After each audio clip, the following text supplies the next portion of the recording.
Straight ahead on CCX News, a new development on a missing Osseo man. Plus, a danger for your kids and how you can help prevent it. But first, new job numbers illustrate why employers are struggling to fill open positions. Our special reports on the worker shortage continues with a look at the construction industry. CCX News starts right now. Hello everyone, and thanks for joining us. New job numbers show Minnesota's unemployment rate dropping to its lowest level in 18 years. The 3% unemployment rate comes as Minnesota has gained nearly 60,000 jobs over the past year. But finding enough workers to fill those jobs is a challenge many employers face. Alexandra Renslow joins us now with the final report in a series on Minnesota's worker shortage and how young adults are filling the gap. The construction trades industry is feeling the effects of the worker shortage acutely. When the housing market collapsed 10 years ago, thousands of workers left the industry. Now, as a middle-aged workforce nears retirement, builders know they must recruit the next generation. Now I'm going to teach you how to do an edge, okay? It's no coincidence the construction trades Like that. Are passing through area high schools. And pick it up as you go. Nice. From a hands-on construction trades expo at Robbinsdale Cooper High School. Gotta hold it down. 1, 2, 3, 4. To a technical career fair at Wayzata High School, builders are putting on a full-court press with the next generation of workers. We're trying to get young people and their parents and counselors and teachers and school board members, administrators and influencers throughout the state to realize that there's a really wonderful opportunity in technical education, in technical careers in general, and in particular in construction. Across the country, it's estimated there are as many as 200,000 construction jobs going unfilled. We're an industry that suffers from perhaps a negative stigma, and that's part of what we're trying to change with Project Build. The way David Siegel sees it, it's an education and public awareness issue. It's why Housing First Minnesota, formerly known as the Builders Association of the Twin Cities and other trade associations across the state, launched Project Build Minnesota, an outreach organization aimed at exposing young adults to the careers and opportunities in the construction trades. Average construction salary in Minnesota is about $63,000. That's pretty good. I'm gonna push it down, grab a little with my trowel. Exposing students to the variety of construction trade jobs and the chances for advancement also means talking about different pathways to the job. The kids who start college, I think roughly 50% don't make it through in Minnesota. And now they've got a couple of years of student debt. They don't really have a career path. They don't really know what they want to do. They might have been better served by trying out the construction industry and maybe some technical education of some form. Maybe it's a couple of years instead of a 4-year college program, or maybe it's a certification of training program. Any misalignment between those skill sets that workers have and employers need is just going to exacerbate this shortage that we're facing. Amid the state's worker shortage, Steve Hine of the Minnesota Department of Employment and Economic Development says it's crucial to train young adults for the jobs available. But industries such as construction must also find ways to make use of the whole workforce. With a strong immigrant workforce and a very high share and participation rate of our female workforce, those sectors that have not historically turned to those parts of our population are also going to find challenges. Back at the Builders Association, David Siegel is focused on the long game. This is going to take some significant work. But with more exposure now to schools and the next generation of workers, it's a building process. We're in this for the long haul. One good sign for this long-term issue, the building industry says it is starting to see enrollments rise in post-secondary technical education programs. Shannon? Thank you very much, Alex.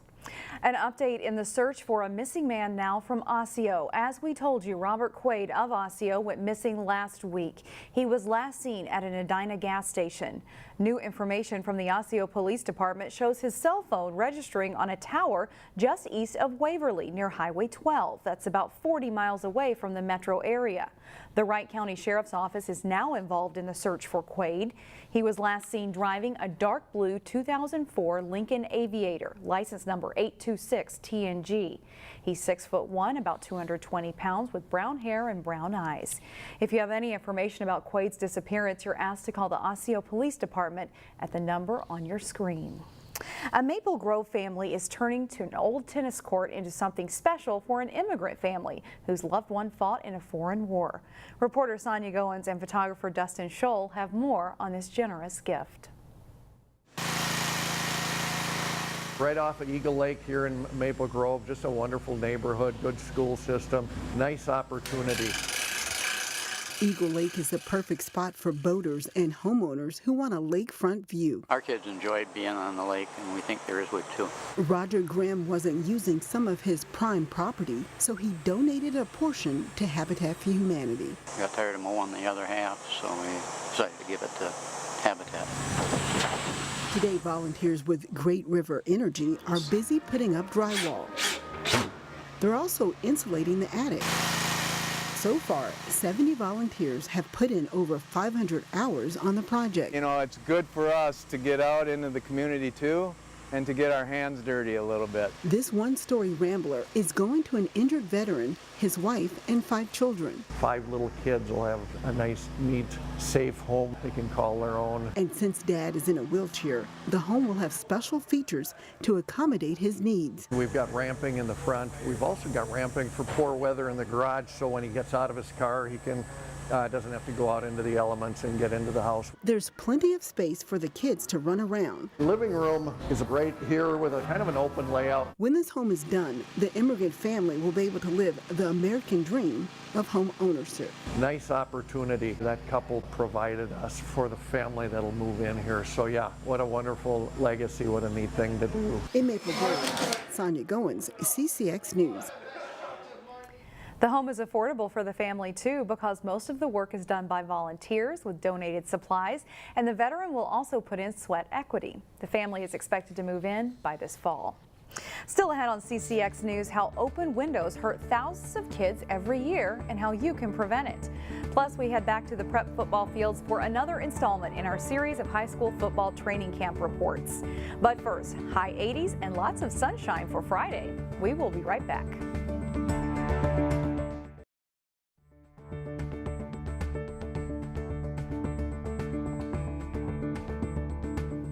Summer is a time when many of us open our windows to get a little fresh air. But we don't often think about how those open windows could be a danger to young children. Meredith Hackler joins us now with one family's story and how they're using it to help protect other children. Yeah, Alex, Shannon, 2 years ago, Jenny and Jake Anderson had the scare of a lifetime. Their then 3-year-old son had fallen from a second-floor window of their home and hit his head. After the fall, he was rushed to the hospital for surgery on his life-threatening injuries. Today, Michael is happy, healthy, and 5 years old and going into kindergarten. But his parents warned that what happened to Michael could happen to anyone. I never thought I had to take extra cautious inside the house, and it was definitely a learning experience. I, realized everything around the house that could be a danger and tried to protect him from everything, and Windows was definitely not on my radar at that time. Michael's doctor says they see injuries from children falling out of windows around 3,300 times a year across the country. But they add that reunions where they're able to see their former patients happy and healthy make all their hard work worthwhile. We certainly have patients who have complications, who have questions and so forth, and this is a fantastic opportunity to be able to see the positive outcomes too.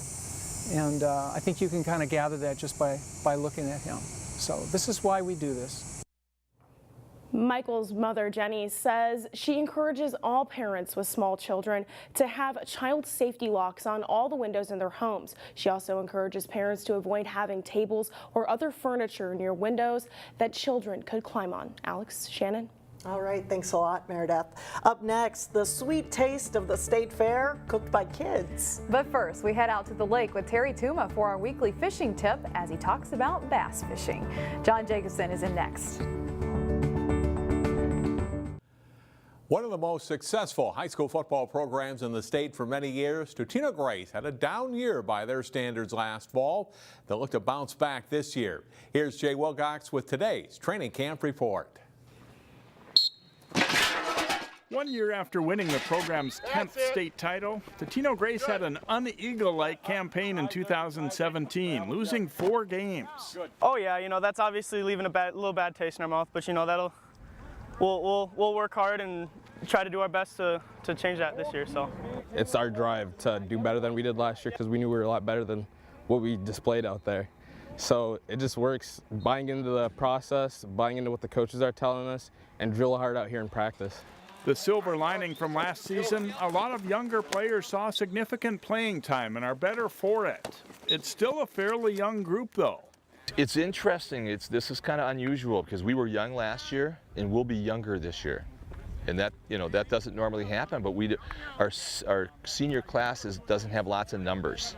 The Eagles do have some great building blocks, including dominant defensive lineman Luke Kubish, offensive lineman Noah Purceller, and Jack Ebensteiner, wide receiver and defensive back Evan Spivacek, running back Charles Kamara, and linebackers Patrick Doran and Alex Stevens. There's still a two-man battle for the quarterback job. There's some nagging injuries for the Eagles, and one of their best players, Ike Richards, is out for the season with a knee injury. But overall, the numbers are good, and there's been a good tempo to early practices. Defense is flying around, the offense is flying around.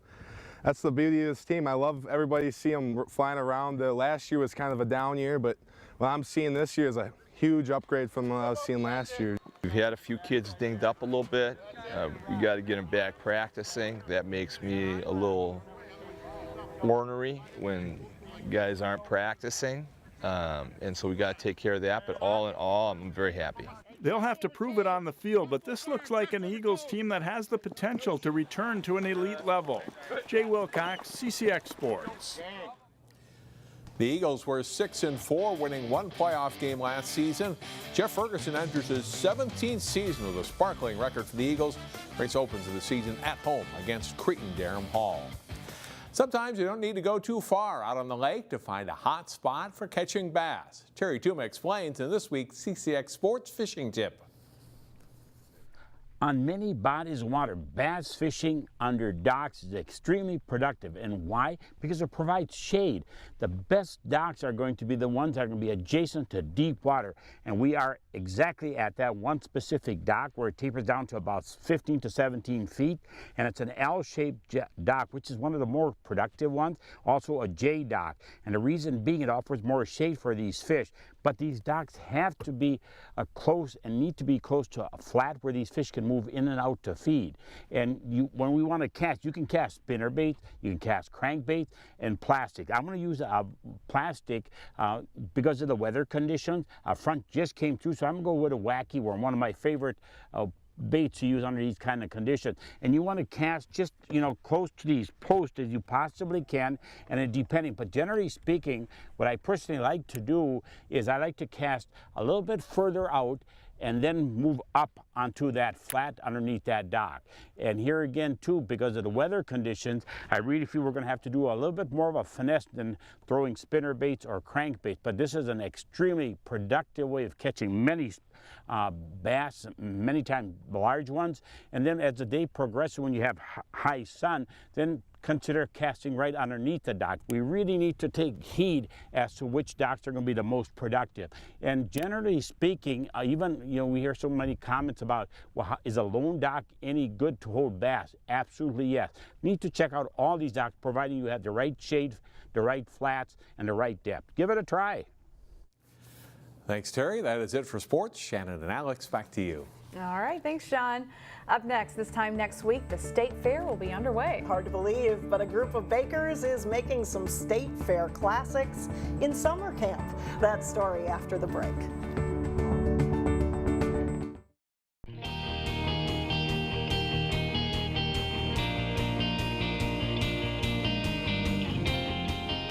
Next week, hundreds of thousands of people will make their way to the state fairgrounds for the Great Minnesota Get-Together. And one of the main reasons people go to the fair, of course, is to eat their favorite food. As Delane Cleveland reports in this week's edition of What I Learned at Summer Camp, a group of local students got a head start on eating those state fair treats thanks to a little hard work. What do you need? The classroom is usually one of the last places where kids would want to be in the summertime. But that mindset can easily change. Yeah, they get super excited about it. When cookies are at stake. Chocolate chips, raisins, oats, all that good stuff. All that good stuff is part of the curriculum in this cooking class at the Robbinsdale School District's Summer Academy. It's really refreshing to teach the summer classes and to have the small class sizes and the kids that really love to cook and to have them all together in one room. It's a lot of fun. Mackenzie Cabista has been teaching this class all summer long. Each week they focus on a different theme. Ladies, you maybe want to grab your electric mixer. And with the state fair coming up, this week's theme is Blue Ribbon Recipes, featuring food that you'd find at the Great Minnesota Get-Together. We're going to make some Sweet Martha's cookies, sounds pretty good, and some corn dog fried pickles. My hands hurt. This day's recipe is a concoction called Coconut Dreams, which was a top finalist in the State Fair's 2013 Gold Medal Flour Cookies Contest. Got it down now. The kids have to get the recipe just right in order to find the proper balance of coconut and chocolate. And in the process, they actually learn more than how to make a delicious cookie.